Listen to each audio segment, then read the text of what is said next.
दोस्तों question number 1 आपके पास है कि रूसी क्रांति की शुरुआत किस वर्ष हुई थी? वर्ष 1916 में, 1917 या 1918 या 1919 में? तो दोस्तों इसका आंसर जानते हैं तो जरूर बताएं। तो करेक्ट आंसर होगा option number B is right answer.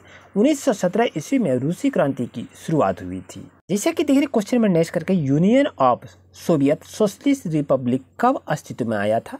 1920, 1921 या 1922 या 1923 ईस्वी में? सो दोस्तों इसके लिए सही आंसर होगा option number D is right answer.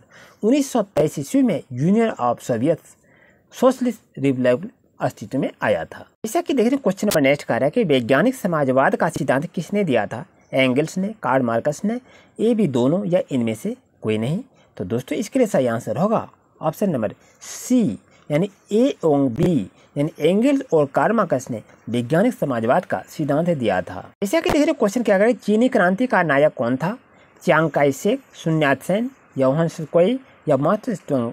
तो इसके लिए दोस्तों सही आंसर होगा option number B, sun yat-sen जो थे चीनी क्रांति का नायक कहा जाता था। हम क्वेश्चन की बात करें कि चीन के जनवादी गणराज्य की स्थापना कब हुई थी? तो आप बता सकते हैं 1947, 1948, 1949 या 1950 में? तो दोस्तों इसके लिए सही आंसर होगा ऑप्शन नंबर सी, 1949 ईस्वी में चीन के जनवादी गणराज्य की स्थापना हुई थी। जैसा कि देख रहे क्वेश्चन क्या कह रहा है कि यूरोप का मरीज किसे कहा जाता था? प्रसा को, जर्मनी को, तुर्की को या इनमें से कोई नहीं? सो दोस्तों इसके लिए सही आंसर होगा तुर्की को यूरोप का मरीज कहा जाता था। इस क्वेश्चन को यदि हम देखें कि फासिज्म का जन्मदाता किसे माना जाता है? तो मुसोलिनी को, हिटलर को, बिस्मार्क को या डियाज को? तो दोस्तों इसके लिए सही आंसर होगा ऑप्शन नंबर ए यानी मुसोलिनी जो है वो फासिज्म का जन्मदाता माना जाता है। तो इसके लिए सही आंसर होगा option number A is right answer. जैसे कि नेक्स्ट क्वेश्चन की बात करके निम्नलिखित में से किस व्यक्ति ने एक राष्ट्र एक नेता का नारा दिया था? हिटलर ने, मुसोलिनी ने, लुइस सोल्वे ने या लेनिन ने? तो दोस्तों इसके लिए सही आंसर होगा ऑप्शन नंबर ए, हिटलर ने एक राष्ट्र एक नेता का नारा दिया था। इस चीज को आप याद रखें।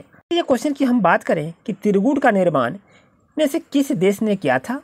इटली ने, ऑस्ट्रिया ने, जर्मनी ने या सभी ने किया था? तो आप जल्दी से आंसर को चुनें। तो दोस्तों इसके लिए करेक्ट आंसर होगा ऑप्शन नंबर डी यानी त्रिकूट का निर्माण किया था। तो इसके लिए इटली, ऑस्ट्रिया और जर्मनी तीनों शामिल थे। क्वेश्चन नंबर 10 की यदि बात करें तो यह क्वेश्चन क्या कह रहा है, निम्न में से एक कौन सा देश मित्र राष्ट्रों में शामिल था? इंग्लैंड, जापान, अमेरिका या ये सभी? तो दोस्तों बता दूं ये सभी जितने हैं इंग्लैंड, जापान, अमेरिका ये मित्र राष्ट्रों में शामिल थे। जैसा कि क्वेश्चन को हम देखें कि फ्रांस की क्रांति की शुरुआत किस वर्ष हुई थी? 1776 में या 1779 में या 1789 में या 1780 में? तो दोस्तों इसके लिए सही आंसर होगा ऑप्शन नंबर सी, 1789 ईस्वी में फ्रांस की क्रांति की शुरुआत हुई थी। जैसे कि क्वेश्चन को देखें कि जर्मनी के एकीकरण हेतु बिस्मार्क ने किस नीति का अनुसरण किया था? तो वो लौह एवं रक्त नीति का अनुसरण किया था। तो ऑप्शन नंबर ए आपके लिए सही रहेगा। क्वेश्चन नंबर 13 की यदि बात करें, किस वेद को भारतीय संगीत का मूल कहा जाता था? तो दोस्तों इसके लिए सही आंसर होगा ऑप्शन नंबर डी, सामवेद को सामवेद भारतीय संगीत का मूल कहा जाता है, इसे याद रखें। महात्मा बुद्ध को किस स्थान पर महापरिनिर्वाण प्राप्त हुआ था? तो आप बता सकते हैं दोस्तों कि इसके लिए सही आंसर होगा। तो करेक्ट आंसर होगा option number D is right answer. अगर यह क्वेश्चन की बात करूं कि भगवान बुद्ध ने अपना पहला उपदेश कहाँ दिया था? तो बोध गया, कुशीनगर, श्रावस्ती या सारनाथ में? तो दोस्तों इसके लिए सही आंसर होगा option number D is right answer. जैसा कि देख रहे क्वेश्चन नंबर नेक्स्ट कर रहा है, बुद्ध का जन्म कहाँ हुआ था? तो इसका सही आंसर क्या होगा दोस्तों? तो करेक्ट आंसर होगा ऑप्शन नंबर ए, बुद्ध का जन्म लुम्बिनी में हुआ था। जैसे कि तेरे क्वेश्चन क्या करेगा, जैन धर्म की पहली संगति कहाँ हुई थी? तो दोस्तों इसके लिए सही आंसर होगा पाटलिपुत्र में हुई थी। जैन धर्म की पहली संगति पाटलिपुत्र में हुई थी। जैसे कि क्वेश्चन देख रहे हैं कि रांची का स्तूप किसने बनवाया था? कनिष्क, अशोक, चंद्रगुप्त मौर्य या समुद्रगुप्त ने? तो आई होप तक के प्यारे दोस्तों इसके लिए सही आंसर होगा ऑप्शन नंबर बी यानी अशोक ने रांची का स्तूप बनवाया था। क्वेश्चन ये आगे देख रहे हैं कि भारत का नेपोलियन किसे कहा जाता है? पुष्यमित्र को, चंद्रगुप्त मौर्य को, समुद्रगुप्त या कनिष्क को? तो दोस्तों इसके लिए सही आंसर होगा ऑप्शन नंबर सी, समुद्रगुप्त को भारत का नेपोलियन कहा जाता है। अगर यह क्वेश्चन को हम देखें कि हड़प्पा नगर की खोज किसने किया था? तो दोस्तों इसके लिए सही आंसर होगा ऑप्शन नंबर बी यानी दयाराम साहनी ने हड़प्पा नगर की खोज किया था। जैसे कि क्वेश्चन को देखें कि विश्व में नव जागरण की शुरुआत किस देश में हुई थी, इटली, ब्रिटेन, फ्रांस या जर्मनी। तो दोस्तों इसके लिए सही आंसर क्या होना चाहिए बताइए।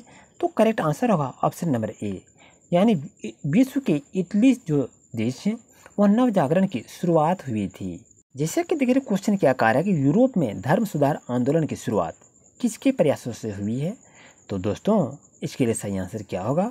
करेक्ट आंसर होगा option number D is right answer. जैसे कि क्वेश्चन देखिए तुम मुझे खून दो मैं तुम्हें आज़ादी दूंगा, ये नारा किसने दिया था दोस्तों। तो करेक्ट आंसर होगा option number B, Subhash Chandra Bose ने यह नारा दिया था। जैसे कि देख रहे दोस्तों क्वेश्चन यहाँ क्या कह रहा है, करो या मारो का नारा किसने दिया था। तो दोस्तों इसके लिए सही आंसर होगा महात्मा गांधी ने करो या मरो का नारा दिया था। जैसे कि देख रहे क्वेश्चन क्या कह रहा है कि दिल्ली चलो का नारा किसने दिया था। ये आपके पास 4 ऑप्शन है दोस्तों बताएं, और करेक्ट आंसर जरूर से जरूर फाइंड आउट करें। तो करेक्ट आंसर होगा option number C is right answer. जैसे कि देखिए क्वेश्चन क्या कह रहा है कि इनकलाब जिंदाबाद का नारा किसने दिया था। भगत सिंह, हसरत मोहनी, राम प्रसाद बिस्मिल्ला या मोहम्मद इकबाल ने। तो दोस्तों इसके लिए सही आंसर क्या होगा जल्दी से बताएं। तो करेक्ट आंसर होगा option number A, Bhagat Singh ने इनकलाब जिंदाबाद का नारा दिया था। जैसे कि देखिए क्वेश्चन क्या कह रहा है, ओणम त्यौहार किस राज्य में मनाया जाता है। तो आप जल्दी से कमेंट करें दोस्तों करेक्ट आंसर क्या होगा। तो करेक्ट आंसर होगा केरल में ओणम पर्व मनाया जाता है। Option number C is right answer. Question आपके पास है कि द्वितीय विश्व युद्ध के दौरान अमेरिका ने किस शहर पर परमाणु बम गिराया था। नागासाकी, हिरोशिमा, ए और बी दोनों या होन्शु होगा। तो दोस्तों इसके लिए सही आंसर होगा ऑप्शन नंबर सी, ए और बी दोनों नागासाकी और हिरोशिमा पर पहला बम गिराया था। ये क्वेश्चन को हम देखें कि प्रथम विश्व युद्ध में अमेरिका किस वर्ष शामिल हुआ था। तो दोस्तों इसके लिए सही आंसर होगा ऑप्शन नंबर डी, यानी 1915 ईस्वी में प्रथम विश्व युद्ध में अमेरिका से शामिल हुए थे। ये प्रथम विश्व जब हुआ था तो 1915 में अमेरिका शामिल हुआ था। अगर क्वेश्चन को देखें कि जर्मनी का एकीकरण किस युद्ध के पश्चात हुआ था। तो प्रासा युद्ध, प्रासा फ्रांस युद्ध, जर्मनी इटली युद्ध या जर्मनी फ्रांस युद्ध। तो दोस्तों इसके लिए सही आंसर क्या होना चाहिए बताएं। तो करेक्ट आंसर होगा option number B is right answer, यानी जर्मनी का एकीकरण किस युद्ध के पश्चात हुआ था। तो प्रासा और फ्रांस युद्ध की एकीकरण के कारण हुआ था। इसी तरह से लेटेस्ट अपडेट पाने के लिए चैनल को सब्सक्राइब करें। Thank you very much.